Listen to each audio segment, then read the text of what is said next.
স্বাগত ডিবিসি সংবাদে আপনাদের সাথে আছি সোনিয়া আফরিন ঈশিতা। এক যুগ পর সেনাকুঞ্জে সশস্ত্র বাহিনী দিবসের সংবর্ধনা অনুষ্ঠানে যোগ দিলেন বিএনপি চেয়ারপারসন বেগম খালেদা জিয়া। বেলা 3:30টার দিকে তিনি গুলশানের বাসভবন থেকে সেনানিবাসের উদ্দেশ্যে রওনা হন। এ সময় দলের নেতাকর্মীরা চেয়ারপারসনকে এক নজর দেখার জন্য তার বাসভবনের সামনে ভিড় করে। বিএনপি চেয়ারপারসনের নিরাপত্তায় নিয়োজিত ছিল ব্যক্তিগত নিরাপত্তা বাহিনী সিএসএফ। এর আগে বুধবার রাতে রাজধানীর গুলশানে বেগম খালেদা জিয়ার বাসায় সশস্ত্র বাহিনী দিবসের সংবর্ধনা অনুষ্ঠানের আমন্ত্রণপত্র পৌঁছে দেওয়া হয়। বিএনপি চেয়ারপারসন ছাড়াও দলটির মহাসচিব মির্জা ফখরুল ইসলাম আলমগীর সহ ২৬ জন নেতাকে সশস্ত্র বাহিনী দিবসের সংবর্ধনা অনুষ্ঠানে আমন্ত্রণ জানানো হয়েছে। এর আগে সবশেষ ২০১২ সালে সশস্ত্র বাহিনী দিবসের সংবর্ধনা অনুষ্ঠানে যোগ দিয়েছিলেন সে সময়ের বিরোধী দলের নেতা বেগম খালেদা জিয়া। দীর্ঘদিন পর দলীয় প্রধানকে দেখতে পেয়ে উচ্ছ্বাস প্রকাশ করেন নেতাকর্মীরা।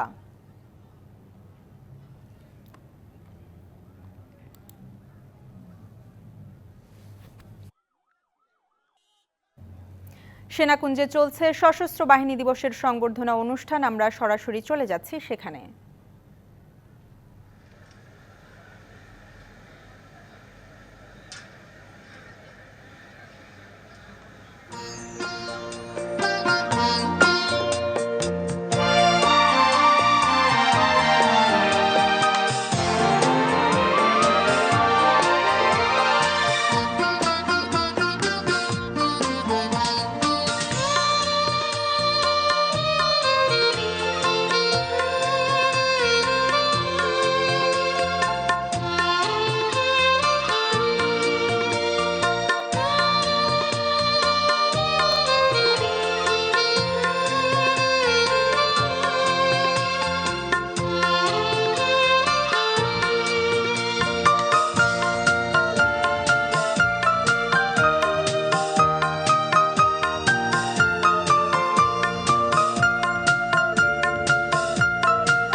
উপস্থিত সুধী মণ্ডলী, অল্প কিছুক্ষণের মধ্যে মাননীয় প্রধান উপদেষ্টা মঞ্চে অবস্থান গ্রহণ করবেন। Ladies and gentlemen, the Honorable Chief Advisor will take position on the dais within a short while.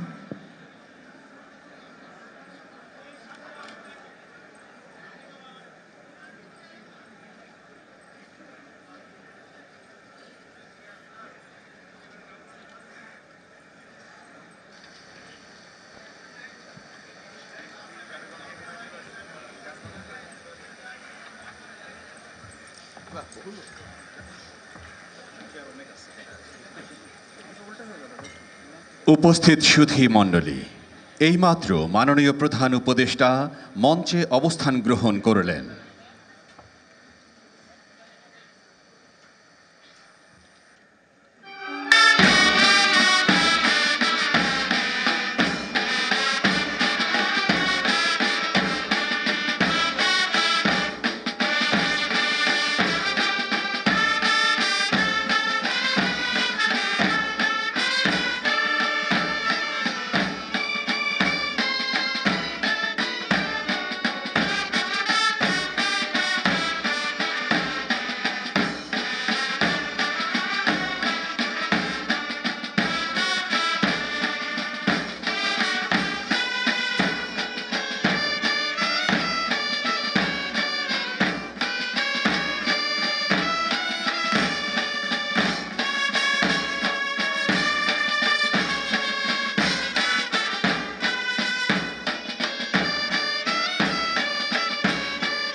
সম্মানিত সুধীবৃন্দ, এখন গণপ্রজাতন্ত্রী বাংলাদেশ সরকারের মাননীয় প্রধান উপদেষ্টা ডক্টর মোহাম্মদ ইউনূসকে সকলের উদ্দেশ্যে তাঁর মূল্যবান বক্তব্য প্রদান করার জন্য বিনীত অনুরোধ জানাচ্ছি। Distinguished guests, now we would like to humbly request the Honorable Chief Advisor of People's Republic of Bangladesh, Dr. Mohammad Yunus, to deliver his valuable speech. বিসমিল্লাহির রহমানির রহিম। আসসালামু আলাইকুম। এই সশস্ত্র বাহিনী দিবসকে উপলক্ষ করে বাংলাদেশের সবাইকে সবার পক্ষ থেকে যে বাংলাদেশের নক্ষত্রসমূহকে একযোগে এই মহাসম্মেলনীতে আনতে পেরেছেন সেটা দেখে অবাক লাগছে। আজকে অত্যন্ত আনন্দবোধ করছি আপনাদের সবাইকে দেখে।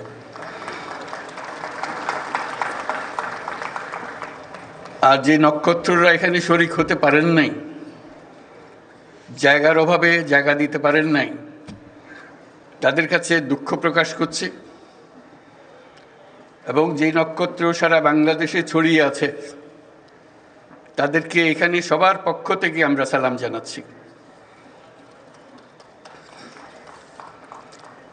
আজ আমরা বিশেষভাবে সৌভাগ্যবান এবং সম্মানিত যে বাংলাদেশের 3 বারের নির্বাচিত প্রধানমন্ত্রী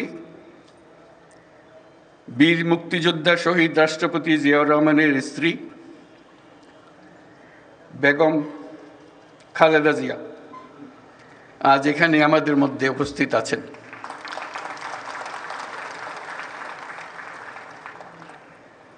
এক যুগ ধরে তিনি এই মহাসম্মেলনীতে অংশগ্রহণ করার সুযোগ পান নাই, আজকে সুযোগ পেয়েছেন। আমরা সবাই আনন্দিত এবং গর্বিত যে আমরা এই সুযোগ দিতে পেরেছি আপনাকে। শারীরিক অসুস্থতা সত্ত্বেও এই বিশেষ দিবসে সবার সঙ্গে শরীক হওয়ার জন্য আপনাকে আবারও ধন্যবাদ।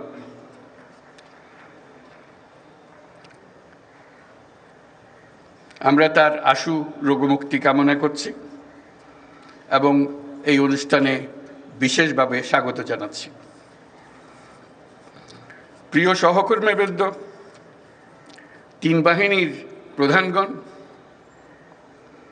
সশস্ত্র বাহিনীর অবসরপ্রাপ্ত ও কর্মরত সদস্য এবং তাদের পরিবারবৃন্দ, সম্মানিত অতিথিবৃন্দ, আসসালামু আলাইকুম। সশস্ত্র বাহিনী দিবস উদযাপন উপলক্ষে আয়োজিত আজকের এই সম্বর্ধনা অনুষ্ঠানে আপনাদের সকলকে স্বাগত জানাই। সশস্ত্র বাহিনীর এই শুভক্ষণে আমি সবাইকে জানাচ্ছি আমার প্রাণঢালা শুভেচ্ছা ও অভিনন্দন। 1971 সালের এই দিনে বাংলাদেশ সেনাবাহিনী, নৌবাহিনী এবং বিমান বাহিনী সম্মিলিতভাবে মুক্তিযুদ্ধে হানাদার বাহিনীর বিরুদ্ধে আক্রমণের সূচনা করে। এই কারণে 21শে নভেম্বর মুক্তিযুদ্ধের একটি মাইল ফলক হিসেবে গৌরবের সাথে উদযাপিত আসছে। আজকের এই বিশেষ দিনে আমি সশ্রদ্ধ চিত্তে স্মরণ করছি মহান মুক্তিযুদ্ধের বীর শহীদদের, যাদের রক্তের বিনিময়ে অর্জিত হয়েছে আমাদের এই স্বাধীনতা। এছাড়াও আমি গভীর শ্রদ্ধায় স্মরণ করছি যুদ্ধাহত সকল বীর মুক্তিযোদ্ধা ও নির্যাতিত মা বোনদের, যাদের ত্যাগে অর্জিত হয়েছে বাংলাদেশের স্বাধীনতা। একই সাথে আমি গভীর শ্রদ্ধা জানাচ্ছি জুলাই আগস্ট মাসে ছাত্র জনতার অভ্যুত্থানে নিহত ও আহত সকলের প্রতি, যাদের দুঃসাহসিক আত্মত্যাগ ও সাহস দেশ পুনর্গঠনের জন্য একটা নতুন সুযোগ সৃষ্টি করেছে। তাদের এই আত্মত্যাগ জাতি চিরদিন শ্রদ্ধাভরে স্মরণ করবে। বাংলাদেশ সশস্ত্র বাহিনীর জন্ম 1971 সালের রণাঙ্গনে। মুক্তিযুদ্ধ চলাকালীন সেনা, নৌ এবং বিমান বাহিনীর অকুতোভয় বীর সেনানীরা মুক্তিকামী আপামর জনসাধারণের সঙ্গে কাঁধে কাঁধ মিলিয়ে জল, স্থল ও আকাশপথে সম্মিলিতভাবে অপ্রতিরোধ্য আক্রমণ চালিয়েছিল। মুক্তিযুদ্ধকে বেগবান ও সুসংগঠিত করার লক্ষ্যে গঠিত বাংলাদেশ ফোর্সেসের অধীনে 11টি সেক্টর দেশের বিভিন্ন অংশ থেকে আসা মুক্তিযোদ্ধাদের সামরিক প্রশিক্ষণের পাশাপাশি গেরিলা প্রশিক্ষণ দিয়েছিল। 71 সালের 21শে নভেম্বর আমাদের সশস্ত্র বাহিনী যে যৌথ অভিযান শুরু করেছিল, 16ই ডিসেম্বর তা চূড়ান্ত বিজয়ে পরিণত হয়।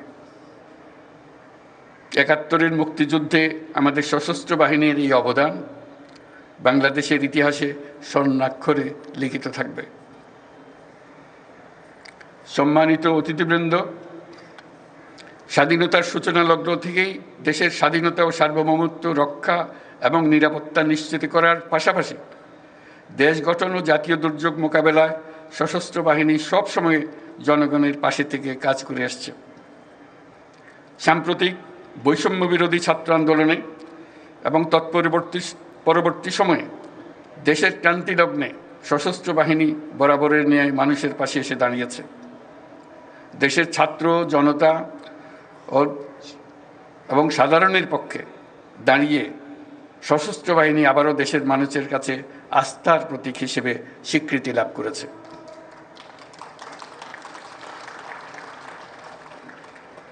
তৎপরবর্তী সময়ে গত কয়েক মাসে প্রাকৃতিক দুর্যোগ ও আইনশৃঙ্খলা রক্ষায় সশস্ত্র বাহিনী অত্যন্ত গুরুত্বপূর্ণ ও প্রশংসনীয় ভূমিকা রেখে এসছে। এছাড়াও দেশের অবকাঠামো, অর্থনৈতিক উন্নয়ন, ছিন্নমূল মানুষের জন্য বাসস্থান তৈরি এবং অন্যান্য জনকল্যাণমুখী কাজে প্রতিনিয়ত সশস্ত্র বাহিনী নিবেদিত প্রাণ। আমাদের প্রত্যাশা, গণতান্ত্রিক ও নিয়মতান্ত্রিক নেতৃত্বের প্রতি অনুগত ও শ্রদ্ধাশীল থেকে পেশাগত দক্ষতা ও দেশপ্রেমের সমন্বয়ে সশস্ত্র বাহিনী দেশ সেবায় সবসময় তৎপর থাকবে। আজকের এই দিনেই আমি স্বাধীনতার সূচনা লগ্ন থেকে অদ্যাবধি দেশের নিরাপত্তা, উন্নয়ন ও সন্ত্রাস দমনে নিয়োজিত থাকাকালে সশস্ত্র বাহিনীর শাহাদাত বরণকারী সদস্যদের পরিবারের প্রতি গভীর শ্রদ্ধা ও সমবেদনা জানাচ্ছি। প্রিয় সুধীবৃন্দ, বাংলাদেশ শান্তিপ্রিয় এক দেশ। প্রতিবেশী সহ সকল রাষ্ট্রের সাথে বন্ধুত্বপূর্ণ ও শ্রদ্ধাশীল সহযোগিতার মাধ্যমে সহাবস্থানই আমাদের মূল লক্ষ্য। তথাপি যে কোনো আগ্রাসী বহুশত্রুর আক্রমণ থেকে দেশের সার্বভৌমত্ব রক্ষার জন্য আমরা সদা প্রস্তুত এবং দৃঢ় সংকল্পবদ্ধ। সে লক্ষ্যে উন্নত বিশ্বের সঙ্গে তাল মিলিয়ে আমাদের সেনা, নৌ ও বিমান বাহিনী পুনর্গঠন, সশস্ত্র বাহিনীর সদস্যদের উন্নত প্রশিক্ষণ ও বাহিনী সমূহকে আধুনিক প্রযুক্তির সংযুক্তির প্রয়াস অব্যাহত রয়েছে। বাংলাদেশ সশস্ত্র বাহিনী তাদের পেশাদারিত্ব এবং কর্মদক্ষতার মাধ্যমে দেশের সার্বভৌমত্ব রক্ষার পাশাপাশি গত 36 বছর যাবৎ জাতিসংঘ শান্তি রক্ষা মিশনে দক্ষতা ও নিষ্ঠার সঙ্গে কাজ করে গেছে। শান্তি ও নিরাপত্তা বজায় রাখার প্রচেষ্টায় বাংলাদেশ আজ একটি দায়িত্বশীল ও নির্ভরযোগ্য নাম। জাতিসংঘে আমাদের শান্তিরক্ষীরা 43টি দেশে 63টা ইউএন মিশন সফলতার সঙ্গে সম্পন্ন করেছে। বর্তমানে 12টি মিশনে আমাদের শান্তিরক্ষীরা নিয়োজিত আছে। বিশেষভাবে উল্লেখ্য যে বাংলাদেশ বর্তমানে অন্যতম বৃহৎ নারী শান্তিরক্ষী প্রেরণকারী দেশ হিসেবে বিশ্বে পরিচয় লাভ করেছে। আমরা তাদের জন্য একটা জোরে হাততালি দিই।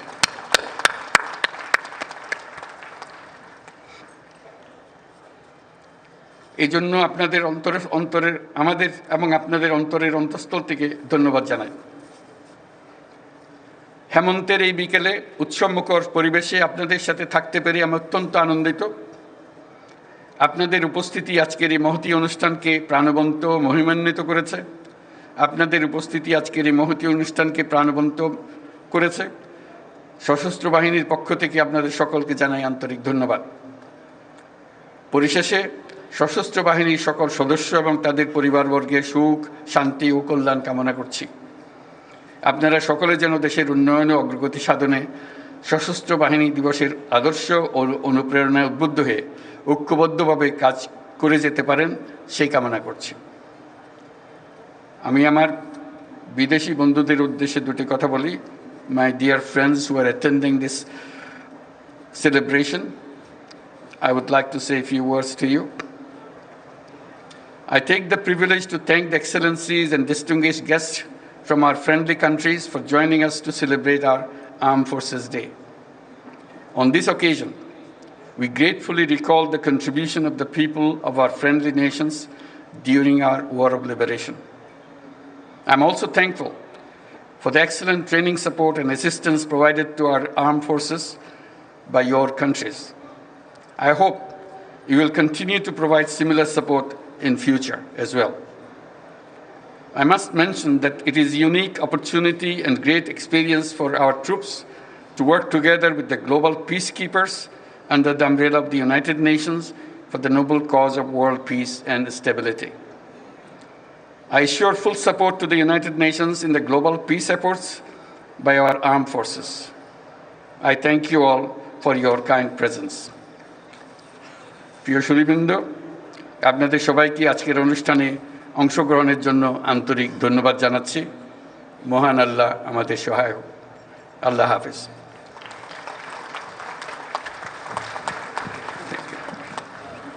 ধন্যবাদ মাননীয় প্রধান উপদেষ্টা। Thank you, Honorable Chief Advisor. এখন আমন্ত্রিত অতিথিদের চা চক্রে অংশগ্রহণের জন্য বিনীতভাবে অনুরোধ করছি। Now, we would like to request our invited guest to join us in the light refreshment. সশস্ত্র বাহিনী দিবস উপলক্ষে সেনাকুঞ্জে সংবর্ধনা অনুষ্ঠানে বক্তব্য রাখছিলেন প্রধান উপদেষ্টা ডক্টর মোহাম্মদ ইউনূস। আমরা এতক্ষণ সরাসরি ছিলাম সেখানে। প্রধান নির্বাচন কমিশনার হলেন সাবেক সচিব AMM নাসিরউদ্দিন। এছাড়া নির্বাচন কমিশনার হিসেবে নিয়োগ দেওয়া হয়েছে আরও 4 জনকে। তারা হলেন সাবেক সচিব আনোয়ারুল ইসলাম সরকার, সাবেক বিচারক আব্দুর রহমানেল মাসুদ, সাবেক সচিব বেগম তহমিদা আহমদ ও অবসরপ্রাপ্ত ব্রিগেডিয়ার জেনারেল আবুল ফজল মোহাম্মদ সানাউল্লাহ। বৃহস্পতিবার দুপুরে এই বিষয়ে প্রজ্ঞাপন জারি করা হয়। তত্ত্বাবধায়ক সরকার ব্যবস্থা চালু, স্থানীয় নির্বাচনগুলো এই সরকারের অধীনে করা যায় কিনা তা ভাবা এবং আগের কমিশনগুলোর নির্বাচনী অপরাধে শাস্তির সুপারিশ করতে পরামর্শ দিয়েছেন সংবাদপত্রের সম্পাদকরা। আর আগের 3 কমিশনকে ডাকা হবে কিনা তা বিবেচনা করা হবে বলে জানিয়েছেন নির্বাচন বিষয়ক সংস্কার কমিশন প্রধান। ধারাবাহিক সংলাপের অংশ হিসেবে সংবাদপত্রের সম্পাদকদের সঙ্গে নির্বাচন ব্যবস্থা সংস্কার কমিশনের মত বিনিময় সভায় এসব আলোচনা হয়। সকালে রাজধানীর আগারগাঁওয়ের নির্বাচন ভবনে এই সংলাপ শুরু হয়। এতে নেতৃত্ব দেন সংস্কার কমিশনের প্রধান বদিউল আলম মজুমদার। 6 ঘন্টা পর মহাখালী রেল স্টেশন ও আশেপাশের সড়ক ছেড়ে দিয়েছে ব্যাটারি চালিত শতাধিক অটো রিকশা চালকরা। স্বাভাবিক হয়েছে ট্রেন চলাচল। এর আগে ব্যাটারি চালিত অটো রিকশা বন্ধের নির্দেশের প্রতিবাদে রিকশা চালকদের বিক্ষোভের কারণে অচলাবস্থা দেখা দেয় রাজধানীতে। তীব্র যানজটে নাকাল হয়ে পড়েন নগরবাসী। বৃহস্পতিবার সকাল থেকেই আগারগাঁও, কল্যাণপুর, গাবতলী, টেকনিক্যাল মোড়, মহাখালী, মোহাম্মদপুর, পল্লবী, ডেমরা, বসিলা সহ বিভিন্ন এলাকায় সড়ক অবরোধ করে ব্যাটারি চালিত অটোরিকশা চালকরা। রাজধানীতে ব্যাটারি চালিত রিকশা বন্ধের সিদ্ধান্তের প্রতিবাদে চলমান এই আন্দোলন মহাখালী থেকে শুরু করে ছড়িয়ে পড়ে রাজধানী জুড়ে। অটোরিকশা চালকের হঠাৎ করে আর গরিব মানুষের পেটে লাথি মারা। কত লক্ষ মানুষ এই অটো রিক্সা চালাইয়া তাদের জীবিকা নির্ভর করে।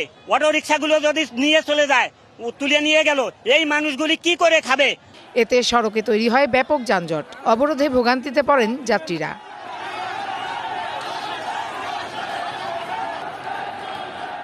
মহাখালী ছাড়াও আগারগাঁও থেকে আমিনবাজার পর্যন্ত রাস্তার দুপাশে যান চলাচল বন্ধ করে দেয় তারা। আজীবন অটো গাড়ি, পাও গাড়ি চলে যাচ্ছে, এখন চালাতে পাই না। স্ক্রিন করার পর থেকে মনিগঞ্জে পাও ভেঙে গেছে, যে রড দেওয়া আছে, আমি আর অটো গাড়ি চালাতে পারি না। ট্রাফিক আমাদের গাড়ি ধরে নেয়, মারধর করে, ব্যাটারি খুলে রাখা দেয়, আমাদের গাড়ি চিৎ করে থয়। আমরা কি করবো তাইলে? ঠিক মতন ইনকাম করতে পারি না, নিজের ফেটাকে ভাত দিতে পারি না, বাপ মারা খাওয়াইতে হয়।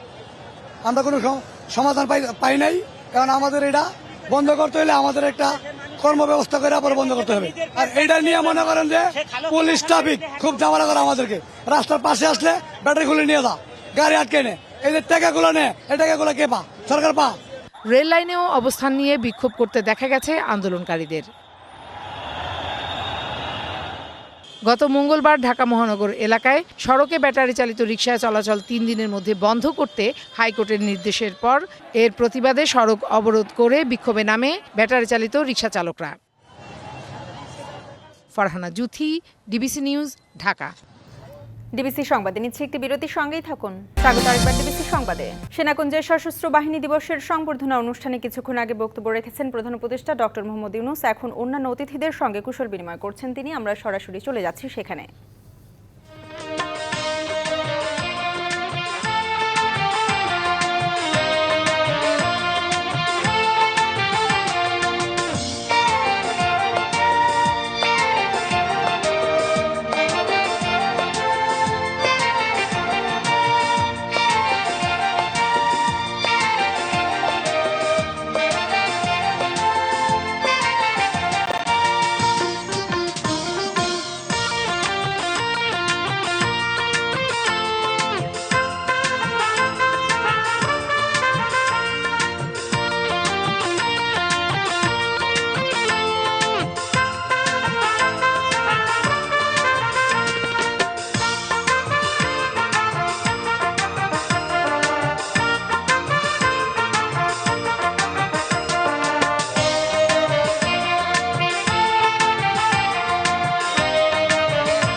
সম্মানিত সুধীবৃন্দ, এখন সশস্ত্র বাহিনী দিবস উপলক্ষে সশস্ত্র বাহিনীর বিভিন্ন কর্মকাণ্ডের উপর নির্মিত বিশেষ প্রামাণ্যচিত্র প্রদর্শিত হবে।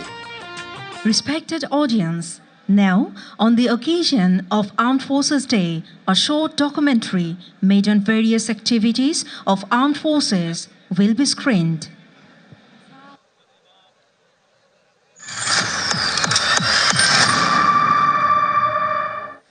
বাংলাদেশের স্বাধীনতা সংগ্রামের ইতিহাস বীরত্ব, আত্মত্যাগ এবং গৌরবের এক অনন্য উদাহরণ।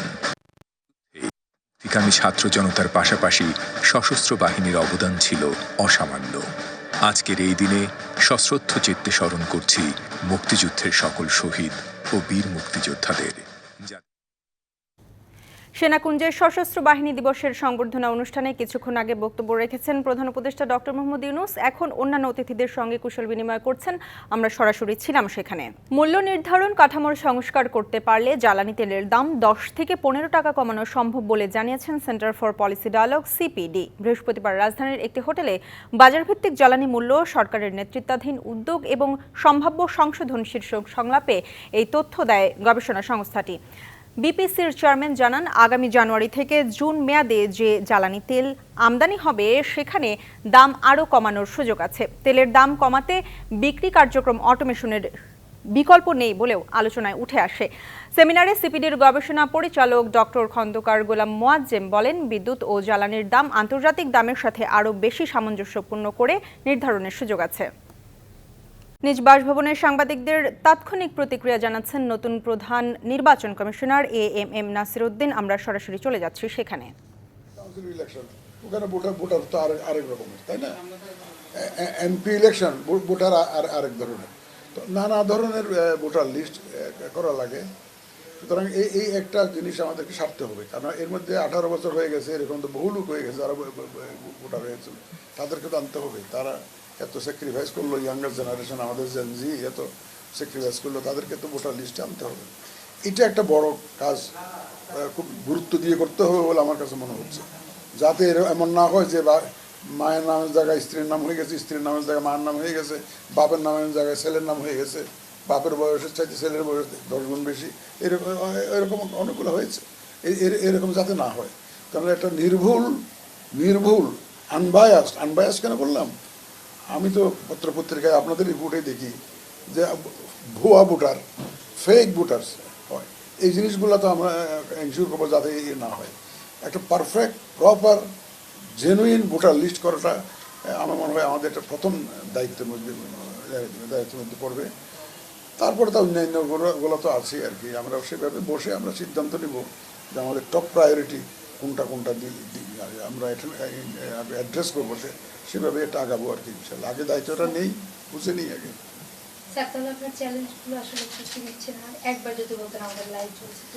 না চ্যালেঞ্জগুলো কি মানে, চ্যালেঞ্জ তো এখনো আমি তো এখন যে আপনারা যে চ্যালেঞ্জগুলো আপনারা দেখেন আমি সেগুলাই দেখি আর কি, পত্রপত্রিকার মাধ্যমে আপনাদের রিপোর্টের মাধ্যমে দেখি, যেহেতু আমি ইলেকশন কমিশনে কোনো কাজ করি নাই, বাট আমাদের পরিচিত লোকজন ইলেকশন করেছে, এগুলো তো দেখেছি। তো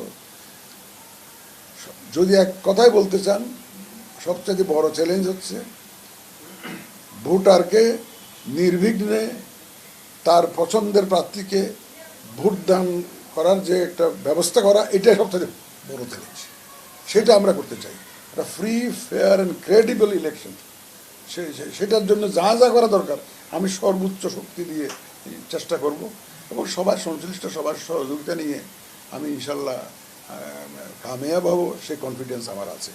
অতীতে যে নির্বাচনগুলো হয়েছে সেই নির্বাচনগুলো প্রশ্নবিদ্ধ, এবং সিএসি যারা ছিলেন তাদেরও নানা কর্মকাণ্ডে প্রশ্নবিদ্ধ, মানুষ তার ভোটাধিকার প্রয়োগ করতে পারেনি। এই বিষয় নিয়ে আপনার কি পরিকল্পনা আছে?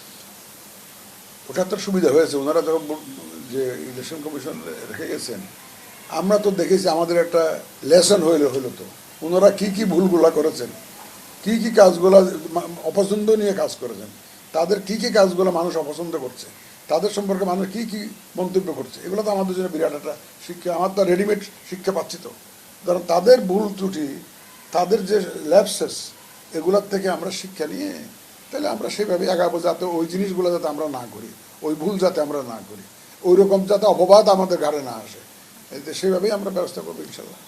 গত 3টা নির্বাচন নিয়ে আপনার মূল্যায়ন? আমার মূল্যায়ন তো আপনাদের মূল্যায়নের উপর ভিত্তি করে, আপনারা যে রিপোর্ট দিয়েছেন টেলিভিশনে, পত্রপত্রিকায়, আমি তো আর যাই না, এই তো দেখে আপনারা দিয়েছেন, সেটার ভিত্তি করে তো মানুষ তো জানে সবাই কি হয়েছে। 14টা জানেন, 153টা আনকন্টেস্টেড হয়ে গেছে, 18টা দেখেন যে সবাই বলেন যে আপনারাই তো বলেন যে রাতে ভোট হয়ে গেছে, তাই না? 24টা কি আপনারাই বলেন কি দামি নির্বাচন, আমি নির্বাচন, এই ধরনের নিত্য নতুন টার্ম বাংলাদেশে আবিষ্কার হয়েছে কিন্তু ভোটকে কেন্দ্র করে। তো এই জিনিস I don't want to make the election system a farce, এটাকে একটা প্রহসন নিয়ে তৈরি করা। এটা আমি ইলেকশন মিনস ইলেকশন প্রপার, সভ্য দেশে যে ইলেকশন হয়, আমি ইনশাল্লাহ সেটাই থাকবে আমার টার্গেট। আমি যখন টেলিভিশনে দেখি মানুষ নিশ্চিন্তে ভোটের সেন্টারে যাচ্ছে, ইচ্ছা মতো ভোটটা দিচ্ছে, আমাদের এই দেশেই তো দিয়েছে। আপনি 91 ইলেকশনটা দেখেন, জাস্টিস শাহাবুদ্দিন আমাদের, আপনি 2001-এর ইলেকশন লতিফুর রহমান ইলেকশনটা দেখেন, তাই না? তো সম্ভব, আপনার যদি if you really mean business, আপনি যদি সত্যিকার অর্থে চান যে আমি এই জায়গাটা দিব, তাহলে ইনশাল্লাহ ইট ইজ পসিবল। এটা এই দেশেই তো প্রমাণ করে দিয়েছে। আর আমার যে একটা অ্যাডভান্টেজের কথা আমি বললাম, সবচেয়ে বড় সুযোগটা কি, যারা ইলেকশনে কন্টেস্ট করবেন, যারা ইলেকশনে, সবাই এক বাক্যে বলছেন যে আমরা তো একটা নির্ভেজাল ইলেকশন চাই, মানুষের ভোটের অধিকার চাই।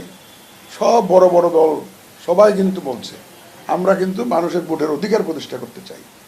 এর চাইতে সুযোগ আর কি? তারাই তো বলছে আমরা চাই। আগে তো রাজনৈতিক দলগুলাই গুণমাল করতো। এক দল যিনি ক্ষমতায় আছেন উনি বলতেন যে ভাই আমার ভোট আমি দেবো, তোমার ভোট তুমি যা করো করে এদিকে আর এসো না। কিন্তু এখন তো সেরকম না, এখন তো সবাই তো বলছে যে আমরা সুষ্ঠু নির্বাচন চাই। এর চাইতে বড় অ্যাসেট আর কি? তাদেরই তো দাবি, তাদেরই দাবি। সুতরাং আমি তাদেরকে বলবো যে আপনারা যখন চান তাহলে এই করেন, এইভাবে করেন।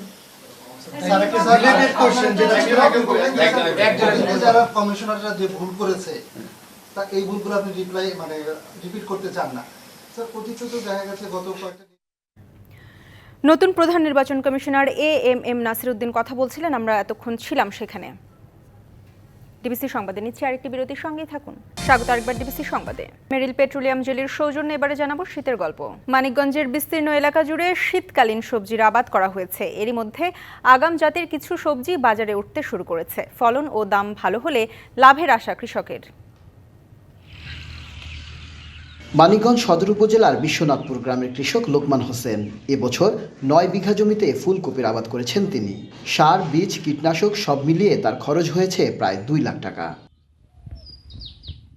এরই মধ্যে 20,000 টাকার কপি বিক্রি করেছেন। বাজার দর ভালো থাকলে তিনি আরও 10 লাখ টাকার কপি বিক্রি করবেন। আমি এবছর 9 বিঘা কপি আবাদ করছি। আগাম হলো 4 বিঘা, 5 বিঘা হলো নাবিতে। 2 লক্ষ টাকার মতো খরচ হয়েছে। বাজার দর ভালো থাকলে মোটামুটি 1,10,000 টাকার মতো বিক্রি করতে পারবো। লোকমানের মতো জেলার হাজারো কৃষক সবজি চাষ করছেন। কৃষকদের উৎপাদিত লাল শাক, পালং শাক, ফুলকপি, বাঁধাকপি, মূলা, ঢেঁড়স, শিম, বেগুন, লাউ, শশার বাজারে রয়েছে ব্যাপক চাহিদা। বিঘা প্রতি 10 থেকে 20,000 টাকা খরচ করে 40 থেকে 1 লাখ টাকা লাভের আশা করছেন তারা। তবে সার, কীটনাশক ও কৃষি শ্রমিকের মজুরি কম থাকলে আরও লাভবান হতেন তারা।